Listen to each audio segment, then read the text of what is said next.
What is going on, YouTube? What is going on, Kansas City? And what is going on, everybody? And welcome to the Beat of KC. Ladies and gentlemen, my name is Lucas Murphy, and I have the pleasure of being joined by my good friend, Michael Darcy from KC Sports Report. Michael, how you doing this evening? I'm doing fantastic, my friend. It's been a long day from 8:10 to the field at Arrowhead. I was sitting down there, and some fun things are in store for the Pyro team and some new stuff that'll be on the field hopefully in the next couple of weeks. So it's been a long day, but a good one. Man, that's awesome. That's a perfect segue. And the reason I say that is because obviously new pyro, new excitement. And I think that feeds right into exactly what we saw yesterday on the football field against the Baltimore Ravens. And so I'm really interested. I know obviously you make videos for your YouTube channel, you cover everything really well. It's just nice to kind of get your perspective. So really, I guess going into this game, there was a lot of people that were doubting the Chiefs. Rightfully so. There was a lot of question marks on the offensive side of the football. Kind of me.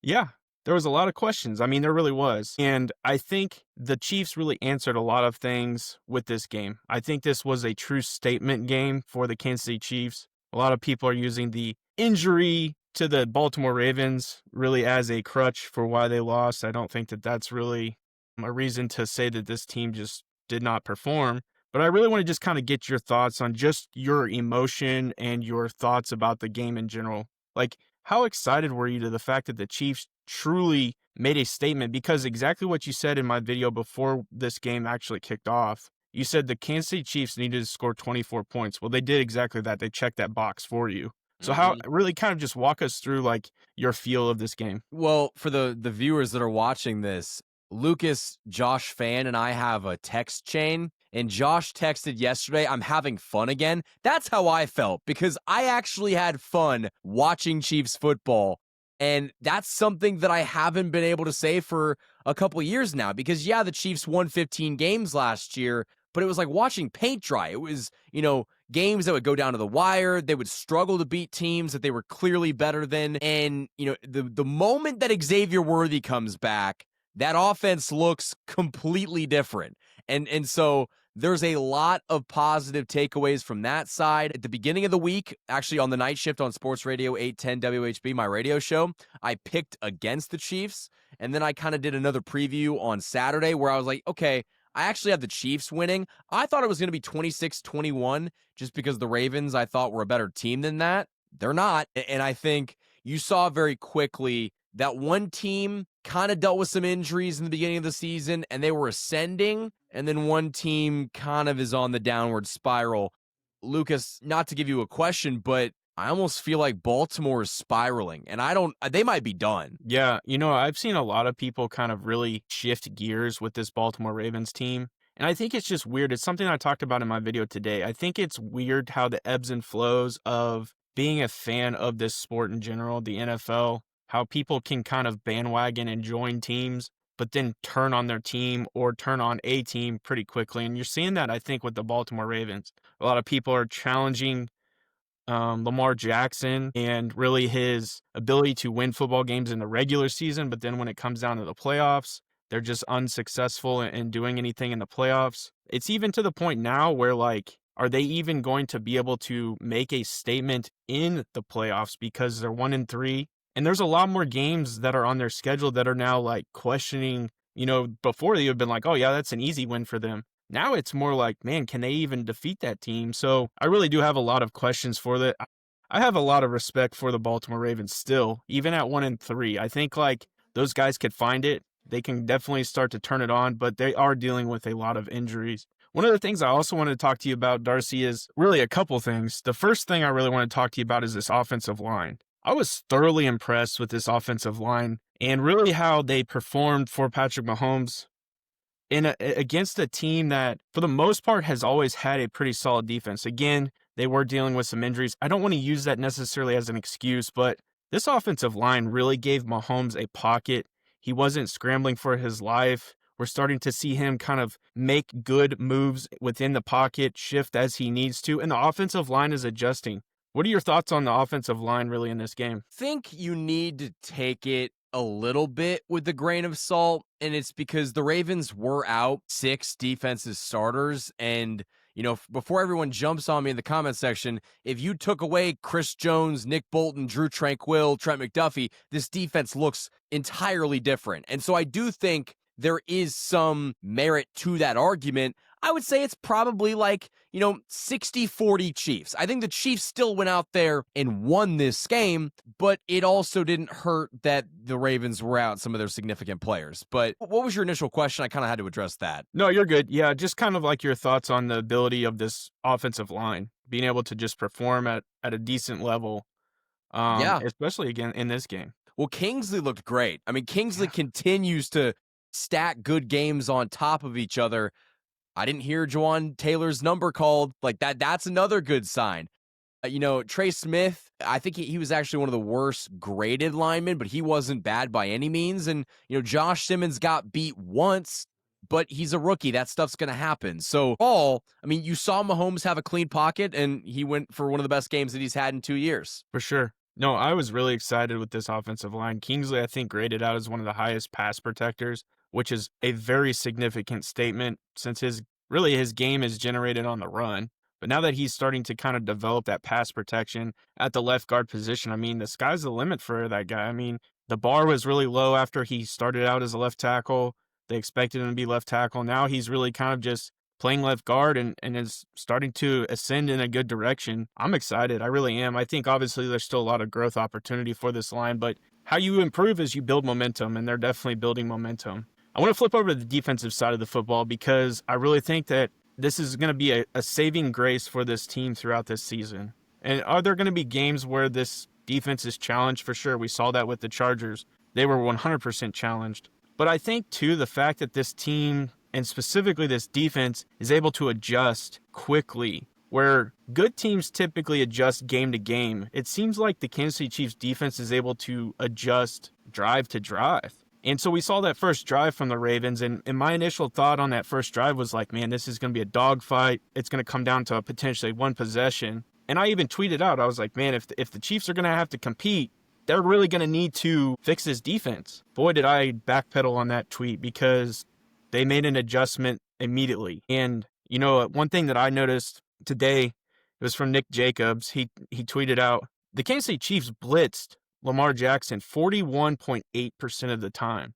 That was an insane amount. And the fact that Nick Bolton and really Leo Chenal were rotating on the QB spy, they were really reading the spy in a good situation. If he was kind of sitting in the pocket waiting to pass, then they would blitz. If he was getting kind of frisky in the pocket, then they were adjusting and rolling with him. Man, I mean, one of the plays that really stood out to me was Drew Tranquill running him down in a key situation. I really think that this defense just stepped up. And one of the big questions I want to ask you is Williams. Noah Ooh. Williams continues to impress. What are your thoughts on Noah Williams? Noah Williams actually on the zone on 810. I said that he might have been my rookie of the year pick. Like I know Josh Simmons is as good as advertised, but Noah Williams has stepped in right away, and every single week his snap count has grown. And, they signed Christian Fulton this offseason to be a starter. He hasn't been healthy. And guess what? That would have screwed the Chiefs over if it wasn't for Noah Williams playing fantastic football as a rookie. And you would not be in the position you're at right now without getting very valuable snaps from Williams. And I think it's going to allow you to move Trent McDuffie back in the slot, and everyone's going to benefit from that. Yeah. And I think that just goes into kind of what I was saying with the offense, too. When you have guys that are out of position and they're forced into roles that they're really not expected to do, that challenges a team. And really, that kind of goes back to my statement of this being a duct tape job where they're duct taping the offense to just kind of have success until guys like Xavier Worthy and Rashee Rice come back. We see exactly what happens. Xavier Worthy comes back and is plugged right into this team. Everybody kind of shifts back to what their roles and really their responsibilities are. And we see it literally just like a switch, and it flips, and it's just working the way it should. Again, I think they're going to elevate even more when a Rashee Rice comes back. Now, to flip it back to the defense, that's exactly what you just said. You're able to shift a guy like Trent McDuffie back to a position that he just excels at in the slot, because you have confidence in a rookie that's able to man guys up or play good zone coverage on the outside, and he has help over the top with guys like Brian Cook and Jaden Hicks And then on the other side, you got guys that are able to still contribute in Jalen Watson and a few others, obviously. And then that kind of helps support when Christian Fulton does decide to come back in a healthy situation. I really am excited about this defense. And the last thing I want to talk to you about on the defense, we've really challenged this defense when it comes to applying pressure and really kind of getting after the quarterback. We've now seen back-to-back weeks where a guy like Jerry Tillery, George Karlaftis do record sacks. But I think the fact that this team is increasing the pressure and they're really elevating the blitz. What are your thoughts on that? You know, it's interesting because I feel like the Chiefs are almost blitzing more because they're not getting as much up front from Mike Dana, and he's injured, but Charles Omenihu and, Ashton Gelati's a rookie, and so they're not getting a lot out of their edge rushers outside of George Karlaftis, and he's getting better as the season goes on, but even he hasn't been playing up to his standards. So I feel like they've had to get creative against some very good quarterbacks. You saw them blitz Jalen Hurts. You saw them get after Lamar Jackson. And this defense, to make a cross-sport comparison, has pitched late into games over the past 3 weeks. And it's why you've had a chance to win, every single one of them. For sure. Yeah, I mean, you nailed that one for sure. I guess my Can I final ask question. you really quickly something? Yeah, go ahead. I want to ask you this because and everyone's got a different take, and give him the benefit of the doubt. But when you saw Lamar Jackson leave and you found out that he had a hamstring injury, was your first thought, oh, he's actually hurt? It's funny you say that because I obviously talked about it a little bit in my video today. I actually posted the video where he literally just got absolutely swarmed. And you could tell there was a lot of frustration. The initial fact that he walked off the way he did, at no point in that transition from on field to the bench to throwing his helmet indicated that there was any form of injury in that situation. I mean, I think Lamar is a baller. I think Lamar is definitely got the drive to want to succeed, but I really think that was challenged. And when you have his own fan base calling him out, one of my good buddies texted me in a group chat as soon as that happened, and the first thing he said was he quit.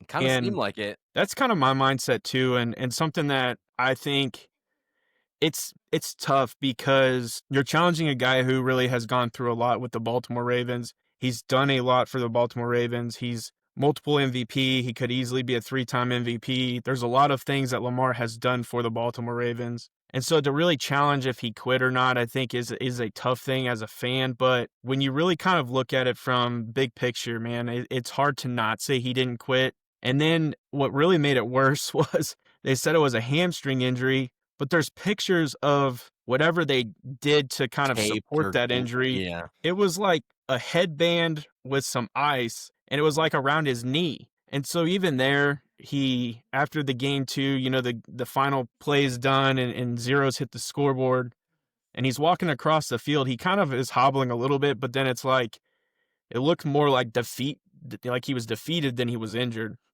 So that's kind of my thoughts on that. I really think it's hard to say. And then obviously today Harbaugh comes out and they're saying he's questionable. They don't know if he's going to be able to play. It really is a a downgrade from Lamar, not as your starting quarterback. And if that really is the case, then Cooper Rush is not going to lead this team to success. And I would say that they would start to really fall off. But yeah, that's really my thoughts on that. And I think too, it's just, man, it's a tough situation to really say that. But the fact that there was a whole nother quarter really to kind of go is kind of a thing too. Like, it's just, man, it's tough. But I appreciate the question because, I Yeah. originally wasn't going to address it on my initial video just because I think it is You don't a want to fine call line. someone out for like faking an injury. Yeah, And the Ravens could have just said, you know what? We're kind of getting our butts kicked. Lamar, don't go back out there. And I think yeah, that's perfectly fine. But and I think it could also be true that, he didn't really fight that hard to go back in that game. for So sure.